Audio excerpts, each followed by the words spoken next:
Good morning and welcome everyone to a virtual boardroom breakfast with Holly Leicht, Executive Vice President of Real Estate Development and Planning at Empire State Development, or ESD. We're so excited to do this special meeting format for this boardroom breakfast. Please feel free to spread the word at A Better NY and all social media. And we're doing a little bit differently today. So we'll have a moderated Q&A for the first 40-ish minutes.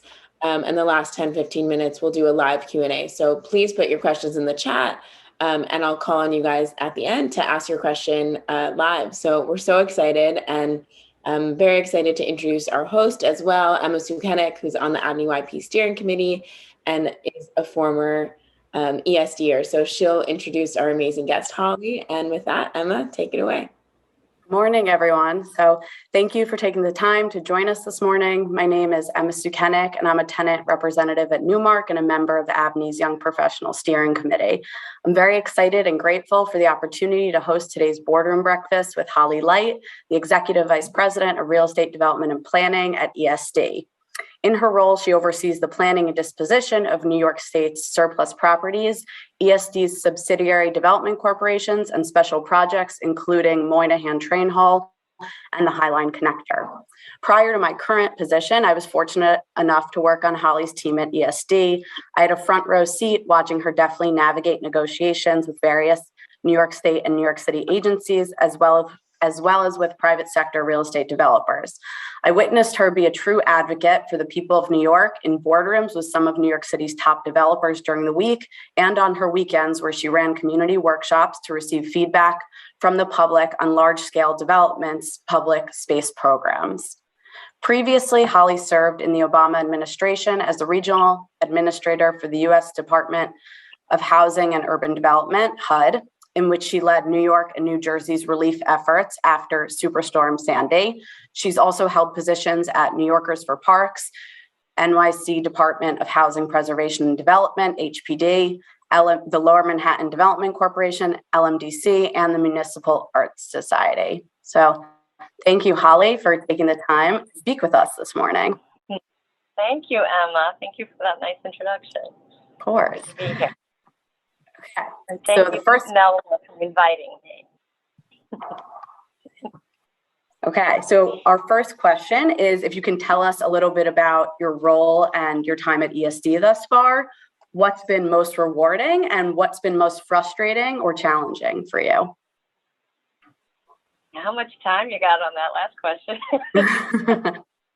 I have been here for 4 years at ESD, and it's been obviously a super interesting time, a lot of transition, a lot of interesting things that have changed. I think a lot about, I'm about to have, I guess, my third boss, direct boss, and my second boss at the governor level. So it's been an interesting time to work the state for sure.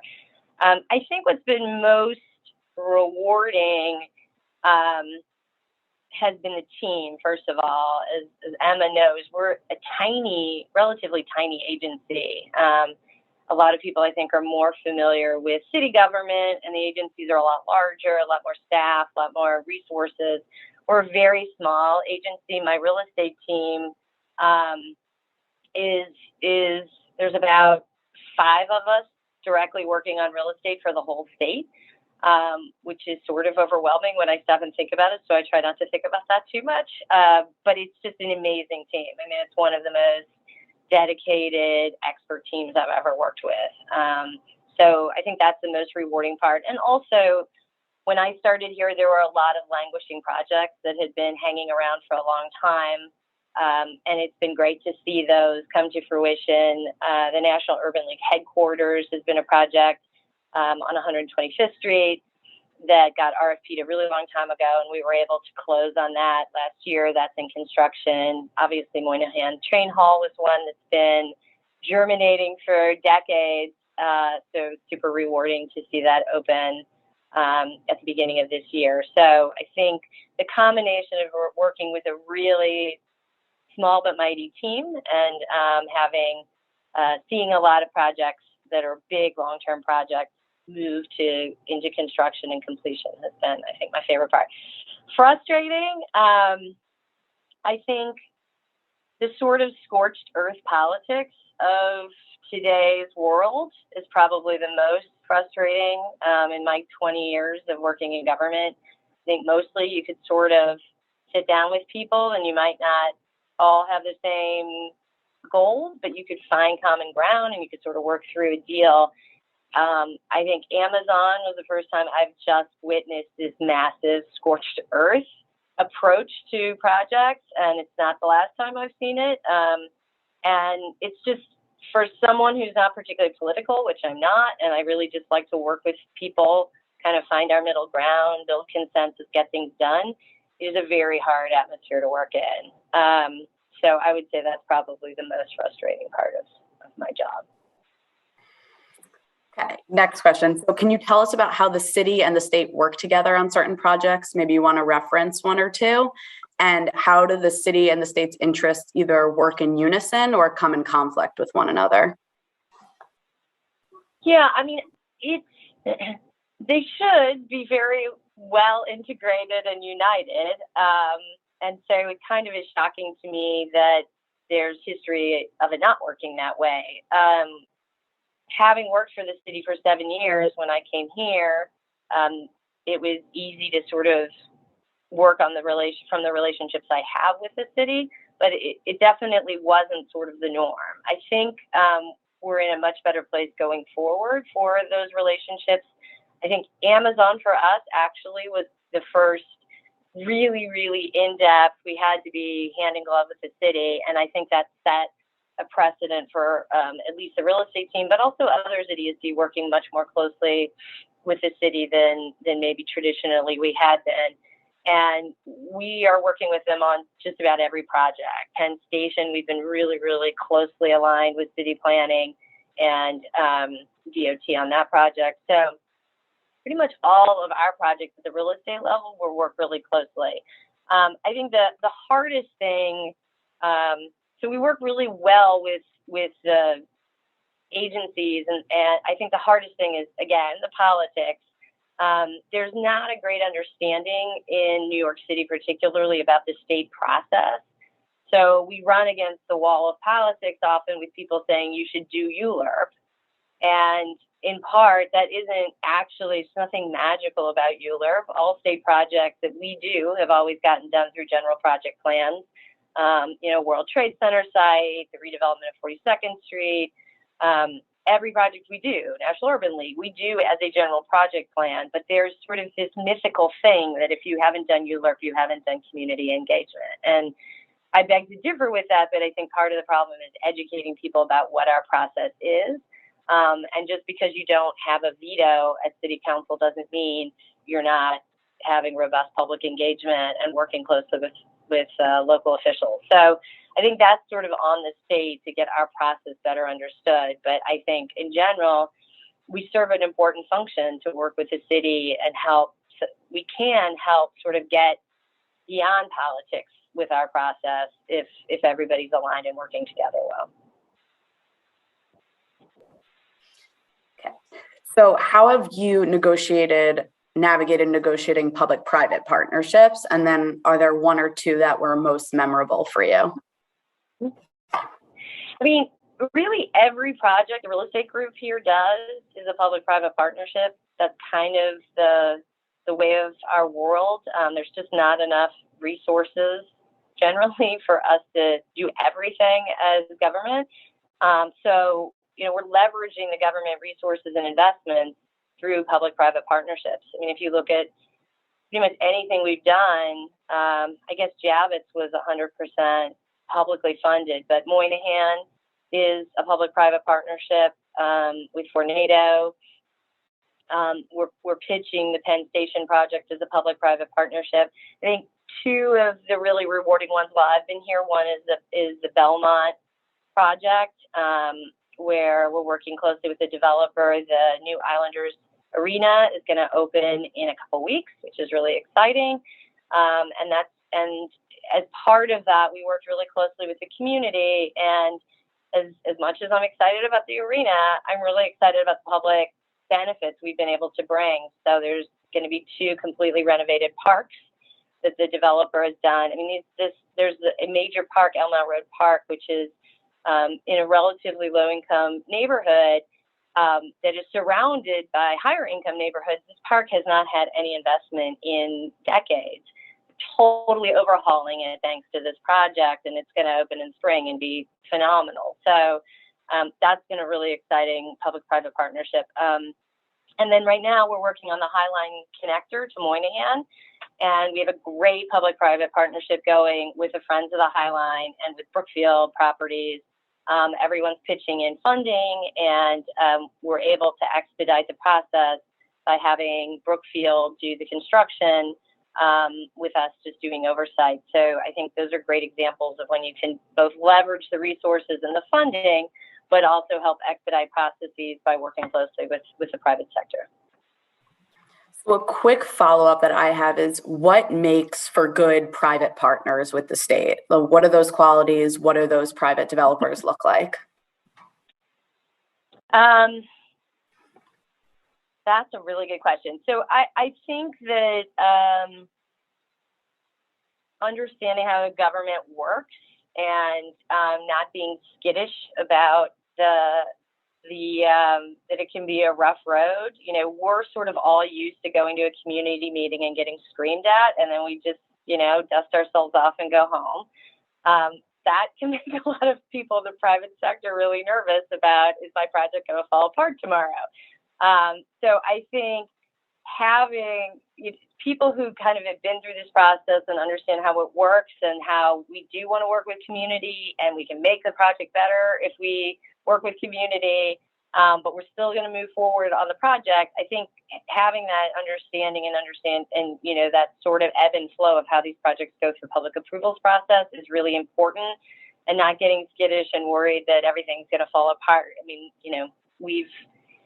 Amazon has definitely given people a fear that I don't think they had before, but in general, we're still able to forge ahead. So I think having that trust in the government that we've got, we're here and we know how to balance the interests of the public, of the community, but also with the interests of the private development partners, that trust is important. And so people who've done work with government understand that, but a lot of newcomers, it's a little scary, and I get that. So I think sort of having that experience and that trust and that willingness to sort of just jump into the morass with us makes for the best partners.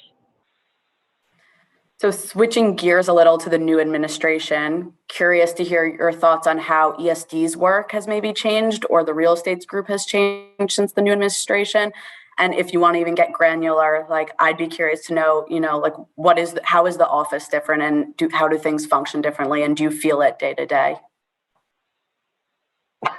So, we're still in transition, I would say. We're still kind of figuring out how it will work and how different it will be. I would say that from a project perspective, our projects are still being embraced as important projects by the new administration. It definitely, Governor Hochul wants to get things done. She has that attitude, which I love. So I think the kind of overall tenor of the importance of our projects and kind of moving them forward is still there. There's definitely a greater focus on community buy-in and sort of, making sure that everybody is bought into things. Nobody's blindsided. Everybody knows what we're doing. We're working with elected officials closely at all levels. We're working with community closely. So I love that. That's something that for me has always been sort of a trademark of how I like to do our projects. But I think it's more readily embraced now than probably by the last administration. So I think it's sort of the way we approach the projects aren't changing, but the way we're approaching the projects, I think, is different in a way that it certainly plays more to how I like to work on projects. And in terms of the office, again, they're still developing their team, but I would say that there's more open doors, spending a lot more time kind of up in the governor's office, day to day, working through issues directly, as opposed to kind of, you sort of wait until something gets to crisis moment. So I think that will help alleviate sort of crisis mentality a little bit. So far, so good. Cool. So moving into a COVID question, do you think ESD's role has changed as a result of COVID, or the real estate group has changed? I mean, I think the real estate group, interestingly, we probably were a little bit less impacted by COVID than some of the other groups that really had to respond in real time to the new programs that were created. A lot of the new programs for business support, small business loans, they had to stand up these programs, in tremendous difficulty in short time. So I think there's other parts, our loans and grants area probably had to turn on a dime much more than we did. Our big infrastructure projects, we just kept forging ahead. So I think the big success of us was getting Moynihan done on time, continuing Javits, continuing Belmont, having our big projects that were in construction be able to continue through COVID. So I think there wasn't a huge change for us. It was just kind of an opportunity that this was a great moment to keep pushing infrastructure forward, keeping construction jobs going at a time when, we needed that, and we sort of had the opportunity to push those ahead. I think now, obviously, like everyone, we're sort of looking at the market to figure out how things play out. None of our projects died during COVID. So World Trade Center 5 and other projects that were kind of in the beginning phases, no one has lost confidence in the market and walked away from a project, which I think is huge. Everyone's forging ahead. Our partners in the development world are really bullish on the future of New York and really don't feel like either the residential market or commercial market is going away post-COVID. So, we're forging ahead. Okay, so a question about Empire Station Complex. Not sure if that is the current name, but the governor recently made announcements about changes to the plan. So I was curious if you could talk a little bit about the plan and changes made. Did you play a role in those changes, and what your thoughts are on the changes to the plan? Yeah, so we're now calling it the Penn Station Area Redevelopment Project. That's the new sexy name. So yes, I mean, we were very involved. I would say we had issued a draft general project plan and draft EIS in February, and planned to go to a hearing in March. The elected officials asked us to delay that while they got more information, particularly about kind of the MTA's piece of this, because the railroad projects had not been released yet. So we delayed it till May. And then in April, there was we had a community advisory committee led by elected officials, and they said, look, we just need a lot more information. We want to dig into this plan. And that made a lot of sense. So we created a larger working group of elected officials, community representatives, advocates, transportation advocates, neighborhood advocates, and spent 12 weeks very intensively, 2 hours meetings a week with that whole group to really dive into how can we, what is this plan now? And then at the end of the summer, we got a set of recommendations from our working group about things to look at. Some were for the GPP, for ESD, and some were for the railroads. So, we were starting to look at those recommendations and think about changes. When Governor Hochul came in, her team, sort of joined in that. And we did a really deep dive, and just about every recommendation, not every, but just about every recommendation we responded to and made changes to the plan accordingly. So I think the process made for a much better plan, no question about it. And I will give the working group a ton of credit. They didn't just ask for pie in the sky. they actually like hunkered down and really thought of productive ways to make the plan better within the constraints that we're working. And so I think the process has greatly improved the plan. And we're really excited that Governor Hochul has embraced it and that we're going to move forward with it. Well, sounds very exciting. So next question is a little bit more general. And the question is, what are your thoughts on potentially shifting unused office space to affordable housing, given that not everyone is going into the office 5 days a week anymore, and there's a lot of office vacancy? I'm going to kick that question to Ruth Ann, who's in Square 5. No, I'm kidding. So, look, I think it's similar to the hotel conversion plan that was announced, I guess, earlier this year. There's a kernel there that is great, but this all comes down to kind of the dollars and cents of how we're using very, very limited affordable housing resources. So I think there was an article this morning in Crain's about this. I was reading on the train that if there's, to me, there's kind of this movement we're seeing on World Trade Center 5. We went out. I mean, Emma was part of this RFP when she was at ESD. World Trade Center 5, last site on the World Trade Center, can be as of right a commercial building. And the community had said, there's so much office down here, we really would like to see residential. And then we've said, let's make some affordable here. Let's force some cross subsidy and get affordable units. This is going to be a big building. So we put a requirement for sort of MIH, the mandatory inclusionary housing, and ultimately the city wanted 25% at 50% of area median income, because low-income units are the hardest to get and the greatest need.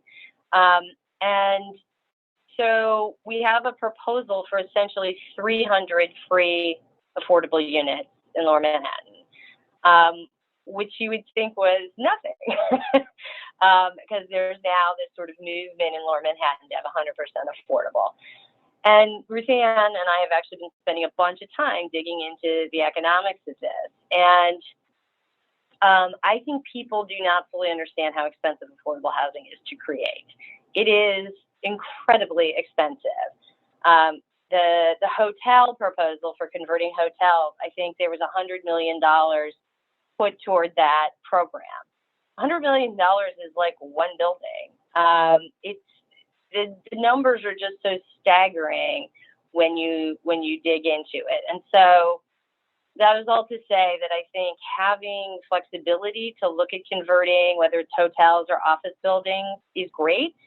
But I think our expectations do have to be gauged with some reality of how expensive this is, and that a lot of offices aren't going to be conducive to easy conversion, just from sort of a structural standpoint.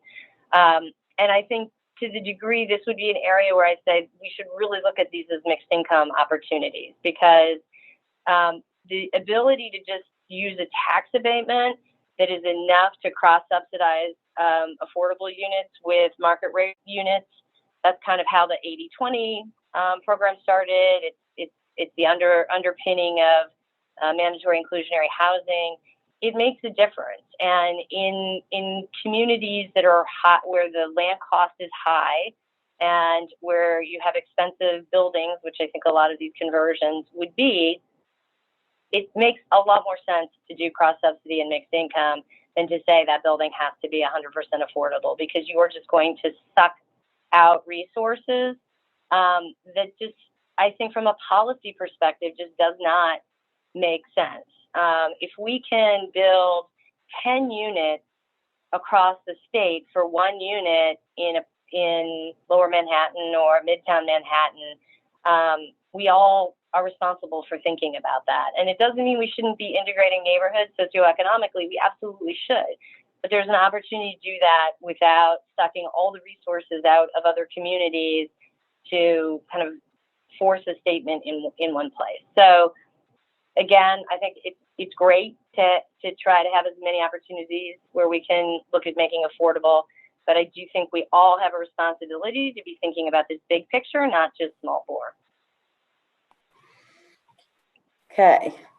Next question is, how can community service organizations convince the city it's in our interest to utilize vacant spaces for community groups?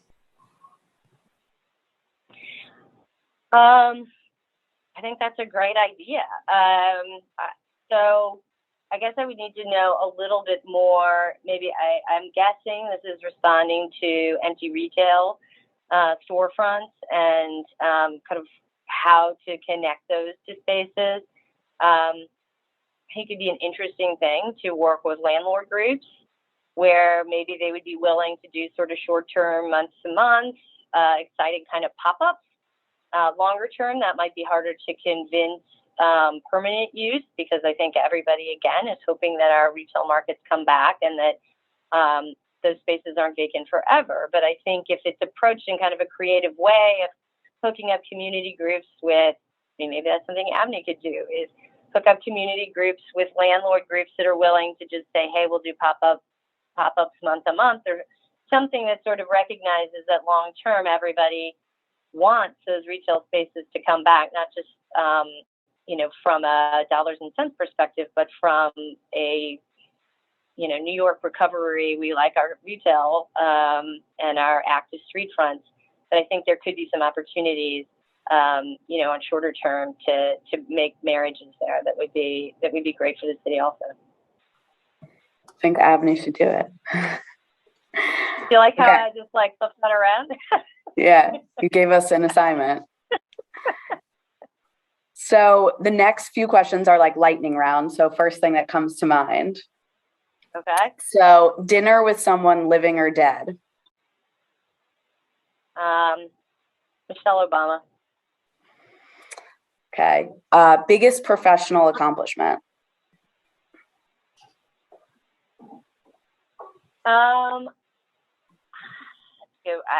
I guess what I think I'm most proud of is Via Verde, which is an sustainable affordable housing development in the Bronx that I did the design competition for when I was at HPD. I think it has changed how architects view affordable housing, and some of the architects that came in on that international design competition are now developing affordable housing all the time. And so I feel like that's one of the things that I did that actually has been replicated and kind of made a difference beyond just that project.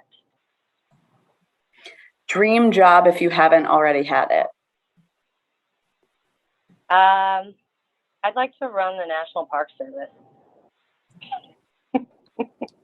And the last one is, before we head into audience questions, best piece of professional advice anyone ever gave you.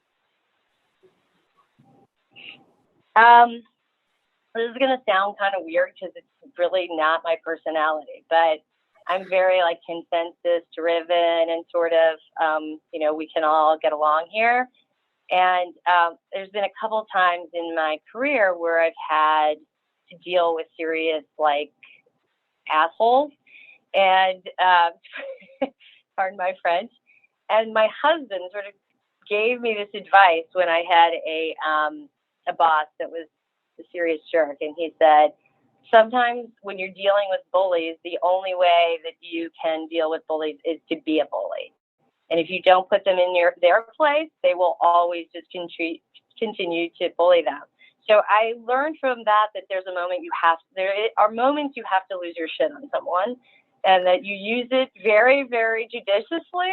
But for some kinds of people, that is the only way that you will be able to get respect and move on in your professional relationship. So it's really antithetical to me, but I have learned that is a reality of some types of people.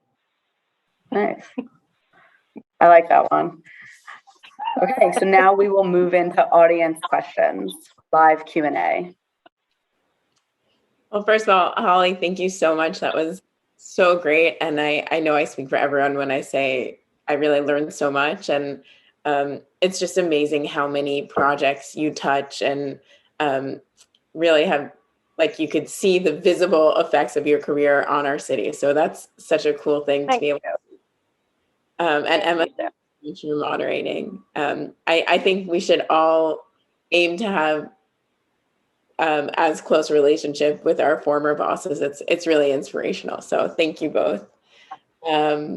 We're going to move into the live Q&A. So the first question is from Brian Frisch from RPA. So I'm going to ask to unmute you and you can ask your question live. We can't hear you. Still muted, Brian. Let's try again.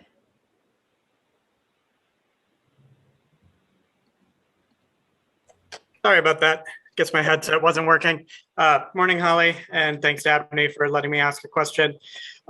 Curious kind of about two things that are possibly interrelated. Major infrastructure bill passed late Friday night. Any impacts on your work from the funding that will be available from the feds for a number of projects? And next steps for Penn Station, and what are the pitfalls that you see related to those steps? Thanks, Brian. Nice to see you. So the infrastructure bill, yes, the long-awaited funding for Gateway and hopefully for the expansion of Penn Station, at least the Fed's portion, we believe is in there. We don't think it changes the need to still have a value capture framework for existing Penn and for New York's share. But it does make these projects that have been so elusive for so long real. And I think that's a really exciting part of that. That now we've been sort of talking, as you know, because you're part of the conversation, we've been sort of talking in the abstract through the Trump administration while we were waiting for the EIS of Gateway to get approved. And now, even in Biden, until this money came, now everything that Janet Lieber and all of us have been saying about the urgency of us figuring out how we're paying for our share, how New Jersey's paying for their share, is really coming home to roost. So I think it highlights the importance of moving forward on the Penn Station projects as quickly as possible in an integrated way. So I think from that perspective, it's real now. So we got to really get going. Next steps on Penn, I think for us, we are working toward a public hearing in December on the general project plan. Very excited to get that revised plan public. We're planning to put the details of the plan public tomorrow. And then that gives people almost a month to prepare to come to the hearing. Then we'll have a public comment period after that. And before forging ahead, we hope to see the NEPA for the expansion begin sometime early next year. So I think all of the railroads have to get their part of this project moving ahead quickly. But I think all the pieces are starting to come together. So it's pretty exciting to see it coming to fruition. So thank you and RPA for all your support in this.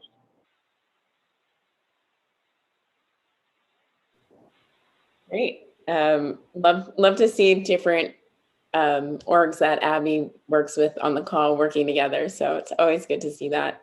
I think the next question we have is from Alexander Shapanka. So if you want to unmute yourself. Sure. Hey, I'm Alex Shapanka from the Real Estate Board of New York.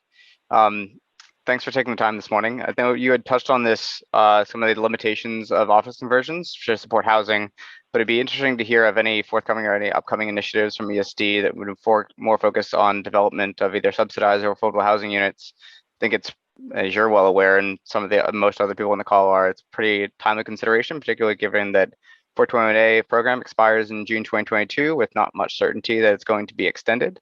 Or some alternative introduced. So it'd be great to hear about what ESD is thinking about as complementary or other potential programs.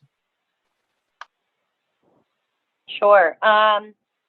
So, I would say more than half of the projects that we're working on, I think that's fair to say, are actually joint projects with HCR. Hi, Rufan. we do joint RFPs all the time for affordable housing in our developments and supportive housing. We are doing Brooklyn a lot of the conversions of state assets, old prisons or mental hospitals or other things that are no longer needed for their original purposes. We RFP with HCR, and HCR dedicates resources to creating affordable housing in those. So Brooklyn Developmental Center in East New York, that's going to be almost 2,400 units of affordable housing as part of the National Urban League project, Victoria Theater, there are affordable housing units there. So we work really closely with HCR to figure out how to maximize state assets for affordable housing. We have a couple prisons in New York and Manhattan that we're looking to RFP probably next year for supportive housing. So there's a lot in the pipeline on that. As I mentioned, we are sort of as a matter of course looking to put a component of permanently affordable housing in any of our residential developments that we RFP, like World Trade Center. So that's definitely an important part of our policy. In terms of programs, we don't have funding programs, which is part of why we're partnering with HCR very often on these. What we can do, is through our pilot agreements, we can mirror tax abatement. So we typically, on our property that we own, they're not subject to regular taxes, but we'll create payments in lieu of taxes, a structure, and we can replicate a 421A-like abatement through that. So we're not at a place, obviously, since 421A still exists, we tend to just mirror existing abatement programs like 421A. But I think if we're seeing a chilling effect in the future, that would be something we would have to talk to our housing partners about. But payments in lieu of taxes on property we own does give us some flexibility to think about how to ensure that we continue getting mixed income housing and affordable housing. Thanks so much, Holly. Our next question is actually from ESD. So we have, not from ESD, from someone at ESD. So Jordan, I'm gonna unmute you. All right, can you hear me? Yep. Yeah, perfect. Well, thank you, Holly. I appreciate you sharing with us this morning, and thank you to ABNY for organizing this event. My question's about you and your experience, and having worked at both at the local level and at now the state level, and I guess also at the federal level historically, but specifically in contrast to local economic development, what are some strategic advantages you see of advancing real estate development or these like place-based initiatives at the state level, as opposed to having some, maybe more control at the local level with direct oversight? Yeah, that's a good question. I have not worked directly. I never worked at EDC. I worked in housing at the city level, but worked closely with EDC. I think, one of the powerful things you have, at least from a real estate perspective at the state, is the general project plan construct. It gives you a lot of flexibility to shape projects and a lot of flexibility to put in controls that are more specific sometimes than zoning, because you really are drilling down into the specifics of a project. So in some ways, you get a lot more control of the project, even though, we often get complaints that our approvals process isn't as robust. And as I already said, I don't actually agree with that. But you can really drill down on projects in a much more specific way. Part of what I love of working about the state is working outside of New York City. So I don't know if that's exactly what your question gets to, but it's really fun. I spent most of my career until I went to HUD, actually, working just in New York City.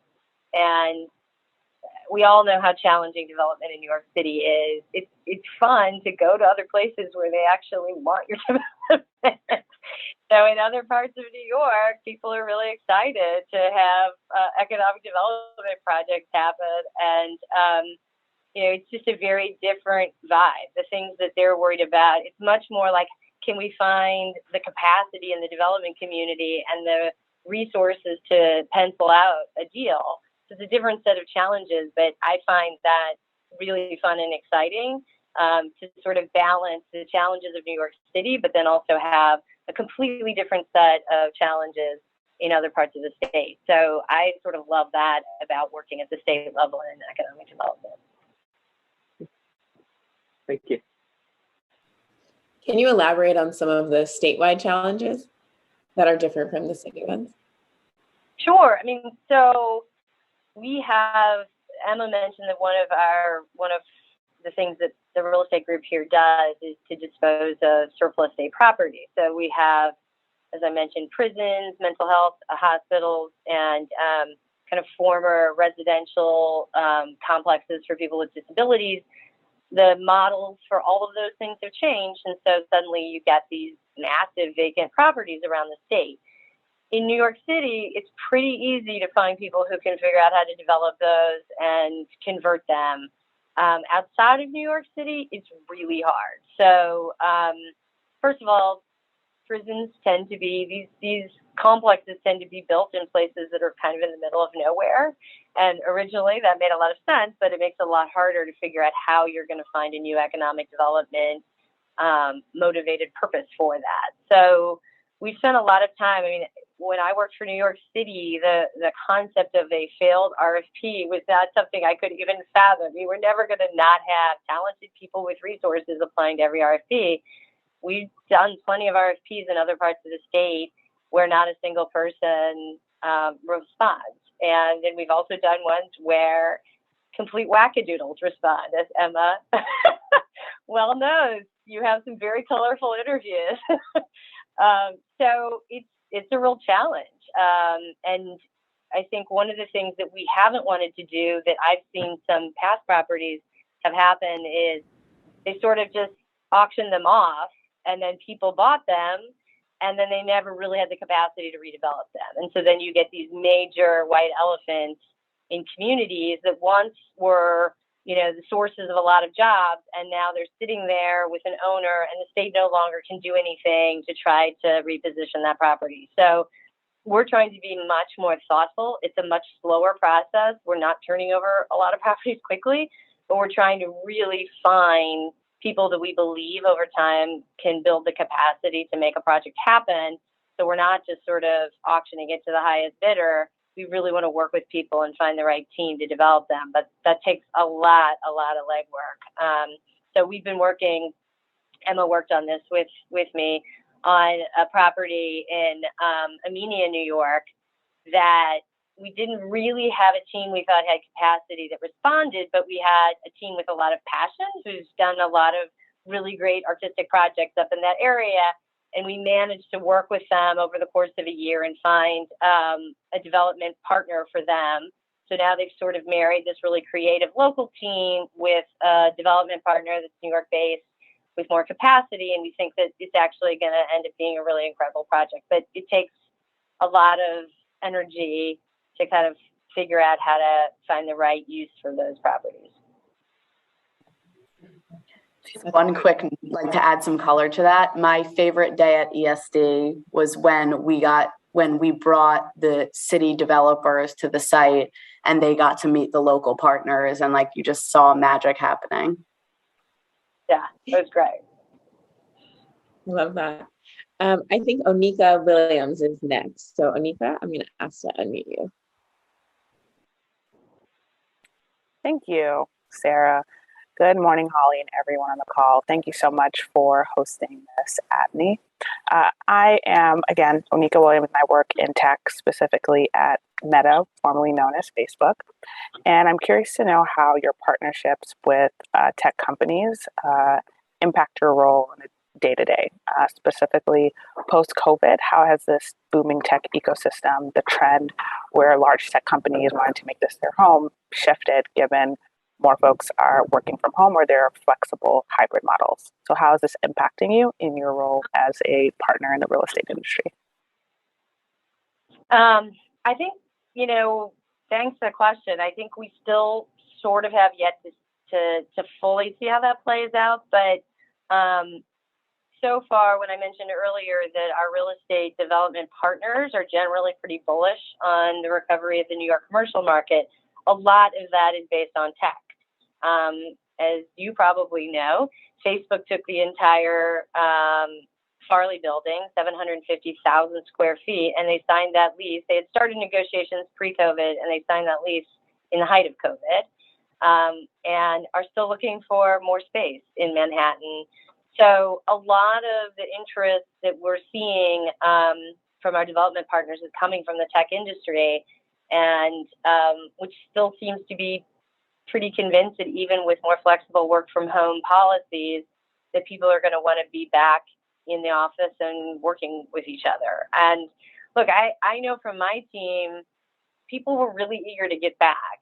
I don't know how all of you feel, but I think all of us, we find a ton of energy in working together and sitting around a table together. And so while I think the flexibility of some telecommuting will continue, I do believe people want to be back together. And particularly in New York City, you don't come here because you get a great apartment for a deal. You come here because of the energy of so many smart people, and just sort of that feeling. And my trains are full again. I mean, Midtown is coming back for sure. And I think tech industry, I'm not an expert in it. You would know more than I, but I feel like that is really a place where the synergy of people kind of interacting is an important one. And so we're certainly seeing a lot of interest in Manhattan, particularly for the tech industry. So fingers crossed. That's great. Thank you. And congratulations on you've done the name change. We have actually a question from Matthew Washington at Phipps House. He's on our YP steering committee, but he apologizes that his camera and microphone don't work. So I will ask the question for him. That he sends his regards. He asks, as a parkie, what park and open space projects or ideas would you like to see Governor Hochul and Mayor-elect Adams put on their priority lists? Wow. Well, I mean, I have a lot of dreams in my neighborhood for parks, let me tell you. My own personal dream is so I live in Spuyten Duyvil in the Bronx, kind of right at the confluence of the Harlem and Hudson River. And there's a park called Half Moon Overlook, which is named after apparently when Henry Hudson sailed up the Harlem. That would have been, I guess, where you would have seen his ship, the Half Moon. And it has been closed for years because it's on a hill. It's very hard to maintain, but it's this incredible view of the Hudson and the Harlem and the George Washington Bridge. So I certainly would have a dream of being able to bring that park back and make that accessible. And then ideally, you could, at the train station for Spuyten Duyvil, you could put a staircase over there's an island in the Harlem River that is owned by parks, also closed off to the public, but to give people more waterfront access to this incredible view and this incredible place in New York that I think not that many people know. So I said to my husband walking to work the other day, like, when I retire, I'm going to do all of these parks. I'm going to be the annoying gadfly in the Parks Department pushing for all these neighborhood park projects. That will be me. We are going to have great parks in Spuyten Duyvil that are waterfront. So that's my goal. Love it. It's a real life Leslie Knope, as Laura mentioned. Totally. My niece made me watch Parks and Rec when I was running New Yorkers for Parks because she said I reminded her of Leslie. So. Well, it's definitely a compliment. She gets a lot done. And she's crazy. It's optimism. It's all optimism. I think we have time for maybe two more questions. So Mark Zussman, who put his question in the chat, is up next. So if you could unmute yourself. There. I've just asked him. Can you hear me? Yeah. Hi. Okay. So just two comments. One, I'm a commercial real estate broker with CBRE, and I sell a lot of development sites. And one of the biggest problems that the purchaser, the affordable housing buyer faces is that it'll take a year for them to get their approvals, whether it's, DOB, and then they got to go up to HCR to get their financing. So it's really a 2-year process.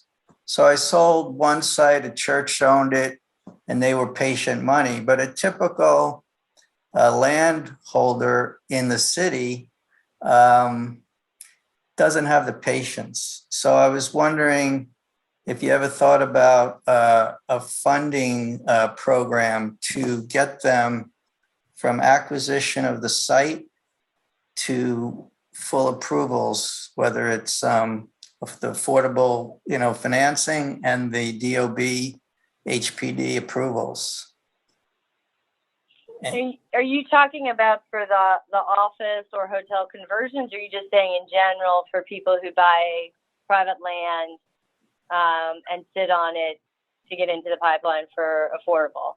Right. Private land sold to an affordable developer. Yeah.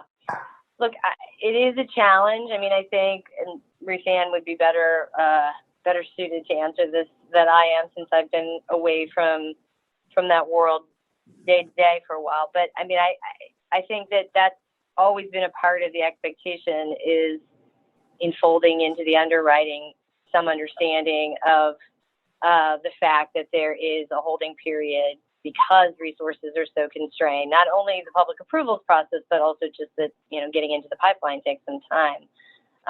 And that is sort of an understanding about that as part of the underwriting. But I think your point is, how do you deal with it up front before you get to the point of, what subsidy you're going to get? And it's a challenge. It isn't something ESD would necessarily take on as a part of ours, but of our programs, our loans and grants. Really, we don't even have real estate programs per se. We only have loans and grants really for businesses, small businesses, and larger businesses for retention and job creation. But I do think it's something. I mean, when I worked at HPD, it was certainly something that we struggled with at that time too. I think it's a good question for the housing agencies. Yeah, I just think that there would be a lot more in the pipeline if the private land sellers could get their money quicker. And coming from the finance world, I'm kicking it around with a few guys how to, do something on a private basis as far as the financing that would make sense. I think there are a few different ways. There's risks there that you try to mitigate, like if you don't get your approvals, and then, who owns the land at that point? Is it the lender or the affordable housing people? Because certainly the seller does not want to have that land, and that's why you put it up for sale in the first place, to dispose of that. I mean, when I was at HPD in Bloomberg, we created the New York Acquisition Fund, which Ruthann was actually really active in creating, which was in part to address that exact issue, which is, the challenge of acquiring land. When we started at HPD, I was at HPD starting in 2004. We had tens of thousands of vacant sites. So almost everything when I started there was on public land. We didn't have to deal with that. It was all, sell it for $1. And then by the time I left in 2011, we had RFP'd almost all of our public land. So that's when the acquisition fund was started, was to deal with exactly that. If you're asking people to go out and buy private land, you've got to think both about how does the buyer carry it, how does the seller hold it. So your point is certainly well taken. Well, I think that's all we have time for. I'm just conscious that we hit the 11 o'clock mark, but Holly, can't thank you enough. This was our most well-attended virtual boardroom breakfast in general. So thank you so much. This was great. And Emma, thank you. We hope to have you both back soon. I really appreciate it. Thank you. Thanks for inviting me. It was fun.